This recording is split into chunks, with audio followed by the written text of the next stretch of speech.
ഞങ്ങൾക്ക് നല്ലപോലെ ഫണ്ടിൻ്റെ ബുദ്ധിമുട്ടുണ്ട്. ഇപ്പോൾ ഒരു സ്ഥാനാർത്ഥിക്ക് അനുവദിക്കുന്ന ചിലവഴിക്കാവുന്ന സംഖ്യ 95 ലക്ഷമാണ്. പക്ഷേ 25 ലക്ഷം പോലും കയ്യിലില്ല. പക്ഷെ എങ്കിലും ഞങ്ങളുടെ പ്രവർത്തകർ മുണ്ട് മുറുക്കി കൊടുത്ത് ഈ ചൂട് കാലത്ത് ഒരു ഗ്ലാസ് നാരങ്ങ വെള്ളം പോലും കുടിക്കാതെ സ്ഥാനാർത്ഥിക്ക് വേണ്ടി സജീവമായിട്ട് രംഗത്തുണ്ട്. അത് തന്നെയാണ് ഞങ്ങളുടെ ഉത്തേജനം.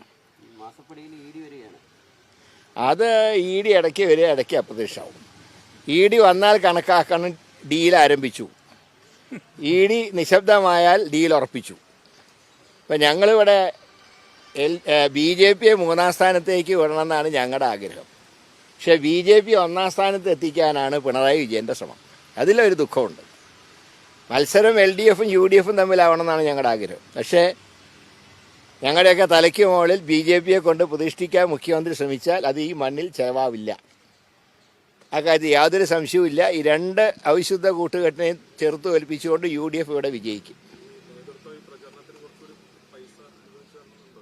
ഇല്ല, നേതൃത്വത്തിന് കാരണം എല്ലാ എമൗണ്ടും സീൽ ചെയ്ത് വയ്ക്കുകയല്ലേ. ഞങ്ങളുടെ ഒരു മുഖ്യ പ്രതിപക്ഷ പാർട്ടിയോട് ഇത്രയും ഒരു വൃത്തികെട്ട സമീപനം ഏത് സർക്കാരാണ് കേന്ദ്രത്തിൽ സ്വീകരിച്ചിട്ടുള്ളത്? BJPക്കും പണ്ട് പ്രധാനമന്ത്രിമാരുണ്ടായിരുന്നു, മറ്റേ വാജ്പേയിയൊക്കെ ഉണ്ടായിരുന്നല്ലോ.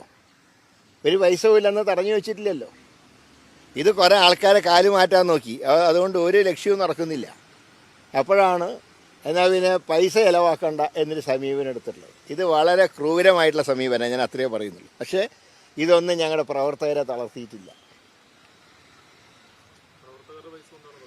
തീർച്ചയായിട്ടും പ്രവർത്തകർ അവരുടെ കയ്യിൽ നിന്ന് കാശ് ഇപ്പോൾ അവരോട് പറഞ്ഞിരിക്കുകയാണ് കൂപ്പൺ വെച്ച് പിരിച്ചോളാൻ പറഞ്ഞിരിക്കുക. അതൊക്കെ പിരിച്ചിട്ട് അതാത് ബൂത്തുകളിൽ ചിലവഴിക്കാനാണ് ഞങ്ങൾ കൊടുത്തിട്ടുള്ള നിർദ്ദേശം. അതാരും ഞങ്ങൾക്കൊന്നും വേണ്ട, പിരിച്ച പൈസ ബൂത്തിൽ ചിലവഴിക്കുക. അതിനുള്ള പൂർണ്ണ സ്വാതന്ത്ര്യം അവർക്ക് നൽകിയിട്ടുണ്ട്.